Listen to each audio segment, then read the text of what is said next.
त्याला दशांचं उत्तर दिल्याचे आहे. गप्प राहणारे आले आजच्या दिल्यावर दिसून येते. त्याप्रमाणे आता सुप्रीम कोर्टामध्ये महाराष्ट्र सरकारने सुद्धा तज्ञ समितीची उच्चाधिकार समितीची पुनर्रचना केलेली आहे आणि 21 जानेवारीला रेग्युलर सुनावणी होणार आहे.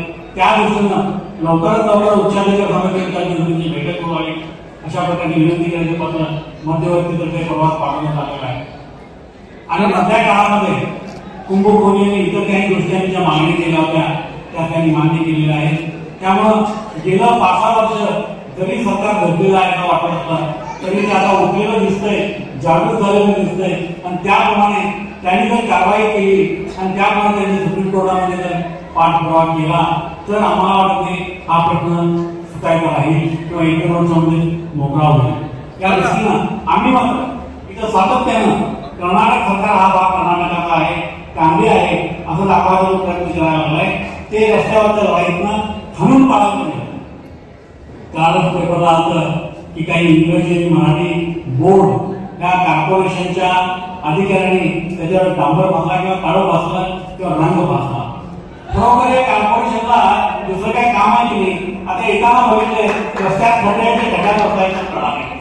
अशा प्रकारच्या कॉर्पोरेशनचा निषेध आपण इथे करूया आणि कॉर्पोरेशन तशा प्रकारचे ऑर्डर असेल मराठी भाषा आणि इंग्रजी भाषा पुसा किंवा रंग लावा अशा प्रकारचे ऑर्डर असेल तर उद्याच्या वेळेला पेपर देत द्यावे. कारण अशा प्रकारचे ऑर्डर असताना काम करायला तर कर्नाटक सरकार कांदीचा प्रसार करा अशा ऑर्डर देऊ शकते पण मराठी भाषा आणि इंग्रजी भाषा पुसून टाका अशा प्रकारचे ऑर्डर देऊ शकत नाही. कारण लिंग्विस्टिक मायनॉरिटीचे अधिकार नाही आम्हाला आहे आणि आम्ही लिंग्विस्टिक मायनॉरिटीच्या कायद्याप्रमाणे आम्हाला कांदीचा मागणीमध्ये मिळाला आहे. त्याने सांगतात की बोर्डाच्या 60% भाषेमध्ये कांदी द्या आणि 40% भाषेमध्ये इतर भाषा द्या. हे तुम्ही पहिला तुमच्या सरकारी बोर्डवर करा. आम्ही ही गोष्ट ज्यावेळेला डीसीच्या नजरेला आणून दिली तर डीसी काही बोलला नाही. त्याचा अर्थ त्यांनी सोयीस्करपणे कायद्याचा उपयोग करायला लागले. तर 60% कन्नड आणि 40% इतर भाषा असतील तर त्या तुम्हालाही हवे फक्त जनतेला लागू नये तर त्या सरकारी कार्यालयाला हवे तर त्याची अंमलबजावणी पहिला तुम्ही तुमच्या ऑफिसमध्ये करा त्याच्यानंतर आम्ही ती जरूर करू. अशा प्रकारे आपण त्यांना उत्तर द्यायला हवं आणि त्याआधी तुमच्याकडे कोणी आलं किंवा केसेस घडल्या त्यांची नावं आमच्याकडे द्या. कारण कालच माझ्याकडे आज संध्याकाळी पोलिसांनी दिले आणि त्यांनी मला काय सांगितलं तुमच्यावरती 28 गुन्हे आहेत म्हटलं आम्ही 100 जणांनी दिलेला काय सांगायचं होतं इनडायरेक्टली डायरेक्टली काही बोलले नाही. तुमच्या 28 गुन्हे आहेत आणि उद्या जर तुम्ही सहभागी झाला की मोठा रॅली काढला तर तुमचा आम्ही गुन्हा दाखवा होऊ दे. आम्ही गुन्ह्याला घाबरत नाही. कोर्टात कोणी घेऊन गेला घाबरत नाही. आमच्या काही बहिणी पण तिथे येतात कोर्टात. खरोखर या कर्नाटक सरकार लाभ व्हायला पाहिजे की एकाही आता आपण झालेल्या जवळ मला वाटते 40-50 केस झाल्या एकाही केसमध्ये मला शिक्षा झालेली नाहीये. प्रत्येक वेळेला मी निर्दोष सुटलेला आहे आणि याच्या पुढचा निर्दोष सुटणार. दुसरी गोष्ट म्हणजे बेंगलोरला ज्या व्यक्तीनं काळ्याबद्दल किंवा मिरवणुकीबद्दल एक केस दाखल केली होती त्या केसचा निकाल आमच्याबरोबर आलेला आहे.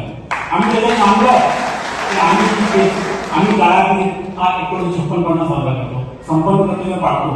तुम्ही म्हणजे जेल हा राज्योत्सव दिन 1963 करता. मग मला मी परवा म्हटलं डीसीना पोलीस कमिशनरला ते म्हणाले तुम्ही दुसऱ्या दिवशी करा. मी म्हटलं ज्या वेळेला तुम्ही आम्ही 1956 करतो तुम्ही 1963 करा त्या वेळेला तुम्ही 2 नोव्हेंबर किंवा 5 नोव्हेंबर काढा नाही आमच्या दिवशी काय करा आम्ही वेळा सुरुवात केली त्यांनी नव्हे. यासाठी आम्ही कर्नाटक सरकारला कुठल्याही परिस्थितीत कायद्याच्या बाबतीत ऐकत नाही आणि कायद्याच्या दृष्टीनं आमचा प्रश्न सर्वोच्च न्यायालयामध्ये आमच्या बाजूला निकालाला ही 100% खात्री आहे आणि त्यामुळे आम्ही आमचा हा प्रश्न सुटायला आपल्याला एकूण काय मिळून ह्या रस्त्यावरच्या लढाईला तयार राहायला पाहिजे आणि या रस्त्यावरच्या लढाईला आज 4थी पिढी नाही 5वी पिढी सुद्धा तयार आहे. हे राज्य उपस्थित दिसून येते. त्याबद्दल मी पुन्हा एकदा तुमचं अभिनंदन करतो. आणखी तुम्ही जाताना शांततेने जावा. कुणी केसेस घातल्या किंवा काही आढळणी केली तर आमच्याकडे नावं आणून द्या. त्याप्रमाणे आम्ही बघायला समर्थ आहे आणि त्या दृष्टीने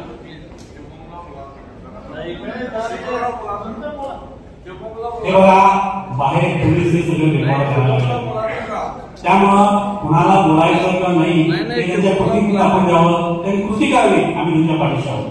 कारण आज आता 4 वेळाच्या बसल्यानंतर मला फोन आला की लवकर आठवा आणि प्रकाशपणाने या वेळ झाला तरी आमच्या काही पोरांच्या पाठीमागे झाले होते, त्यांना ते बाजूला करून त्यांना सोडून झाले. अशा प्रकारची परिस्थिती असताना आपण जास्त लांबवणं बनवू नये. स्टेजवरती इतर कार्यकर्ते सुद्धा ते काय बोलायच्या किंवा नॉलेज नसलेले नाही, ते सर्व जवळजवळ अर्धा होऊ शकतात. पण या सगळ्यांना आम्ही का दिलं नाही तर काही ठिकाणी आपल्याला काही रिस्ट्रिक्शन पाळावे लागतात आणि त्या दृष्टीनं आम्ही या ठिकाणी रिस्ट्रिक्शन पाळतो आणि या ठिकाणी तुमचं पुन्हा एकदा आभार मानून अभिनंदन करून 2 शब्द संपवतो. जय हिंद, जय महाराष्ट्र.